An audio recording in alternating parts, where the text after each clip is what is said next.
Selamat pagi anak-anak. Puji Tuhan, kita bertemu kembali pada video berikut ini. Hai anak-anak, bagaimana kabar kalian semua? Ibu berharap semoga sehat selalu ya. Pada kali ini, kita belajar muatan PPKN pada subtema 2, yaitu indahnya kebersamaan dalam keberagaman. Dengan tema PPKN, kerjasama dalam keberagaman. Sebelum itu, kita mengenal beberapa istilah dulu ya. Yang pertama, indahnya kebersamaan dalam keberagaman ada menghargai. Apa itu menghargai? Menghargai adalah memandang penting atau memberi harga penilaian kepada seseorang. Kemudian ada menghormati, yaitu menaruh hormat atau sopan. Kemudian ada hak, yaitu sesuatu yang mutlak menjadi milik kita. Kita bisa mendapatkan sesuatu hak apabila kita sudah melaksanakan kewajiban. Berikutnya ada kewajiban. Segala sesuatu yang harus dilakukan penuh tanggung jawab. Antara hak dan kewajiban harus dikerjakan secara seimbang. Terakhir, mengenal toleransi beragama. Toleransi beragama yaitu sikap saling menghormati antar pemeluk agama. Dengan sikap-sikap inilah kita bisa menjadikan indahnya kebersamaan dalam keberagaman.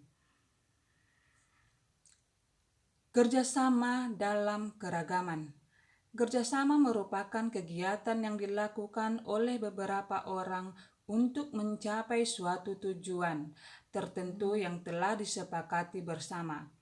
Kerjasama memiliki banyak manfaat, yaitu meringankan pekerjaan, membuat pekerjaan menjadi cepat selesai, meningkatkan rasa persatuan dan kesatuan, serta memupuk rasa tolong-menolong.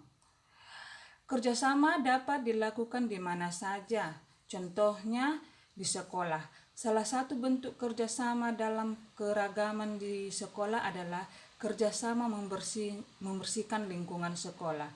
Kita melakukan kerjasama dengan kompak dan penuh semangat. Sikap-sikap yang mendukung kerjasama. Sikap apa saja yang mendukung sebuah kerjasama itu terjadi? Ya, ada pertama, saling menghargai. Saling menghargai itu memberikan harga penilaian.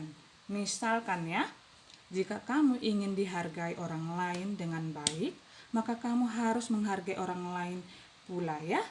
Adanya sifat timbal balik. Berikutnya, tolong menolong. Kita sebagai manusia wajib tolong menolong dengan ikhlas tanpa suatu imbalan. Jika kita menolong seseorang, jangan kita mengharapkan imbalan kembali ya. Jangan kita mengharapkan imbalan. Berikutnya, 3, saling menghormati. Harus hormat atau sopan. Kemudian, kita juga bisa mengakui atau menaati sebuah keputusan itu juga. Ya. Itu juga merupakan salah satu contoh saling menghormati, ya. Berikutnya, toleransi beragama. Toleransi beragama. Kita perlu toleransi beragama karena Indonesia sesuai dengan pasal sila nomor 1 ketuhanan yang Maha Esa. Kita menganut banyak agama, ya. Agama di Indonesia ada 6 yang sudah diakui ya. Nah, itu kita harus tetap bersatu menjaga NKRI. Jadi, antar pemeluknya harus tetap hidup rukun dengan cara bertoleransi. Terakhir, mementingkan kepentingan bersama. Ya, kita tidak boleh egois dan mementingkan diri kita sendiri, harus kepentingan bersama. Dengan sikap menjunjung kerjasama, ada sikap yang merusak kerjasama juga ya. Sebagai makhluk sosial, sebagai makhluk sosial, kita tidak boleh sampai tidak bekerja sama dengan orang lain. Contohnya sikap yang merusak kerjasama, yaitu pertama, mementingkan diri sendiri. Ya, anak-anak ibu jangan mementingkan diri sendiri ya. Mementingkan diri sendiri ini yaitu egois, kalau nggak sesuai keinginan kita, tidak mau berteman dan bekerja sama dengan yang lain. Tidak boleh ya anak-anakku. Kedua, menganggap dirinya paling benar. Nah ini, ketika dia salah, tidak mau disalahkan. Semua yang dia lakukan itu adalah benar menurutnya. Itu adalah kesalahan yang besar ya. Kita sebagai manusia diciptakan oleh Tuhan tidak sempurna ya. Ada yang benar dan ada yang salah ya. Berikutnya, memiliki sikap individualistis. Dari awal ibu sudah bilang bahwa manusia adalah makhluk sosial yang membutuhkan banyak orang atau membutuhkan orang lain ya.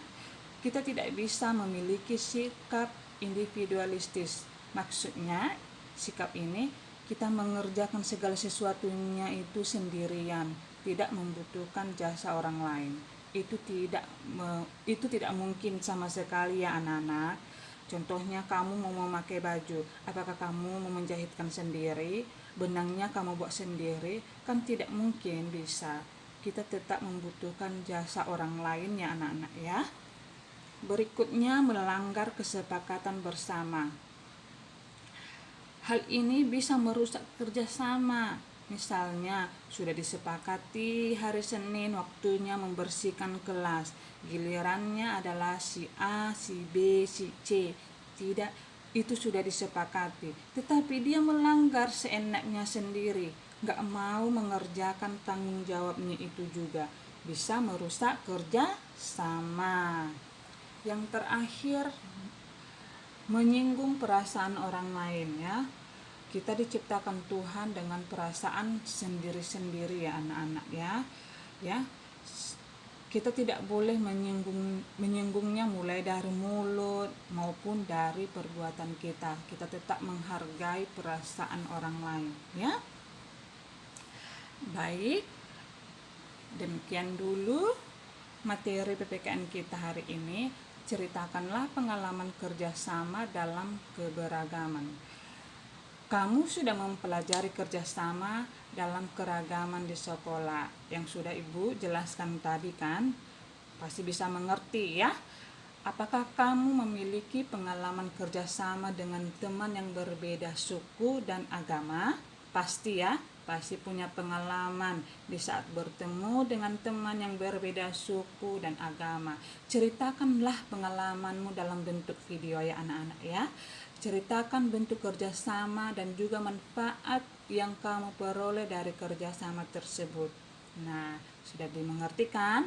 Pasti dimengerti ya. Itu kan pengalaman saat kita pertama kali bekerja sama dengan teman kita yang berbeda suku dan agama ya. Ceritakan apa manfaat yang kita rasakan ya, bentuk kerjasama apa saat kita kerjasama dengan teman yang berbeda suku dan agama ya. Jangan lupa ya anak-anak, divideokan dan dikirim ke WA pribadi ibu ya. Terima kasih. Baiklah anak-anak, kita cukupkan dulu materi PPKN kita hari ini, dan ibu berharap anak-anak tetap jaga kesehatan ya, meskipun kita belajar secara daring. Ibu harap anak-anak baik-baik selalu, tetap semangat untuk belajar ya, dan jangan lupa andalkan Tuhan dalam setiap apa yang kamu lakukan ya. Jangan lupa berdoa.